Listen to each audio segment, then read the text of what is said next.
ಬಿಜೆಪಿಯವರು ಈ ವಿಷಯವಾಗಿ ಏನ್ ರಿಯಾಕ್ಟ್ ಮಾಡಿದ್ದಾರೆ ನೋಡೋಣ. ಈ ಮನೆಗೂ ಕೂಡ ಸುಮಾರು 36% ಕಮಿಷನ್ ಹೋಗ್ತೈತೆ. ಇಂಜಿನಿಯರ್ ಇಂದ ಸರ್ಕಾರಕ್ಕೆ ಇವೆಲ್ಲ ಸೇರಿದ್ರೆ 36%, 2,000ಕ್ಕೂ ಹೆಚ್ಚು ಕೋಟಿ ಹಣವನ್ನ ಕಮಿಷನ್ ಆಗಿ ಪಡೆದಿದ್ದಾರೆ ಸರ್ಕಾರ. ಅದನ್ನ BR ಪಾಟೀಲ್ ಅವರು ಸ್ಪಷ್ಟವಾಗಿ ಹೇಳಿದ್ದಾರೆ. ದಮ್ಮಿಲ್ಲ, ತಾಕತ್ತಿಲ್ಲ. ಇಷ್ಟು ದಿನದಿಂದ ಮುಖ್ಯಮಂತ್ರಿಗಳೇ ಇವತ್ತು BR ಪಾಟೀಲ್ ಕರೆದು ಅವ್ರ ಬಾಯಿ ಮುಚ್ಚುವಂತ ಪ್ರಯತ್ನ ಮಾಡಬಹುದು ಅನ್ನೋ ಆತಂಕ ನಮ್ಗಿದೆ. ರಾಜಕಾಗಿ ಅಂತಲ್ಲ, ಅಂತವ್ರು 10 ಜನ ಇದ್ದಾರೆ. ಒಬ್ಬೊಬ್ಬರೇ ಬಾಯಿ ಬಿಡ್ತಾರೆ, ನೀವೇ ಕಾದ್ ನೋಡಿ. ರಾಜ್ಯದ ಮುಖ್ಯಮಂತ್ರಿ ಏನಾದ್ರು ರಾಜ್ಯದಲ್ಲಿ ಇದ್ದಾರಾ? ಉಪಮುಖ್ಯಮಂತ್ರಿಗಳು ವಿಷಯ ತಿಳ್ಕೊಂಡು ಹೇಳ್ತೀನಿ ಅಂತ ಕದ್ದೊಯ್ತಾರೆ ಫಲಾನುವಾದ.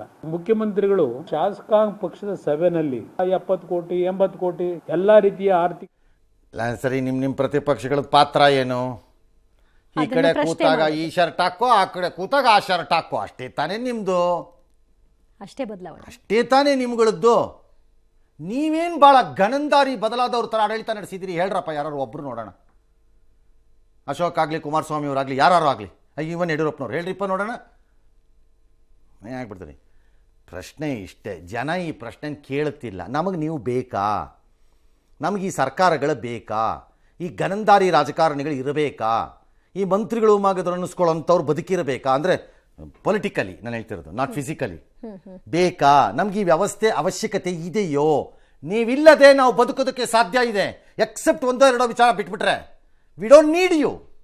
ಆನೆಸ್ಟ್ಲಿ ಹೇಳ್ತೀನಿ, ನನಗೆ ಈ ಸರ್ಕಾರ ಬೇಕಾಗಿಲ್ಲ. 1-2 ಕೆಲಸ ಬಿಟ್ಬಿಟ್ರೆ ಅವಶ್ಯಕತೆನೇ ಇಲ್ಲ.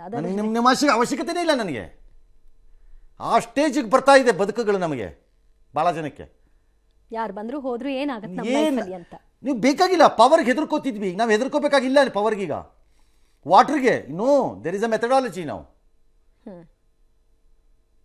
Fuel over the period of time. We don't need you.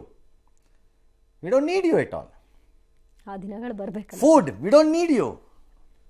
Education, we just don't need you. ಹೌದು, ನೀವು ಬೇಕಿಲ್ಲ ನಮಗೆ. ಹಾಗಾಗಿ ನೀವು ಬೇಕಾ ಅನ್ನೋ ಪ್ರಶ್ನೆ ಈ ಜನ ಕೇಳ್ತಾ ಇಲ್ಲ ಈ ದೇಶದಲ್ಲಿ. ಇನ್ನೂ ನಿಮ್ಮ ಹಿಂದೆ ಅಣ್ಣ ಕಣ್ಣ ಪಣ್ಣ ಅನ್ಕೊಂಡು ಓಡಾಡ್ತೀವಿ, ಪುಂಗಿ ಉತ್ಕೊಂಡು. ಫಸ್ಟ್ ಅಯೋಗ್ಯರು ನಾವು. ನಿಮ್ಮನ್ನು ಬೈದೇನು ಪ್ರಯೋಜನ?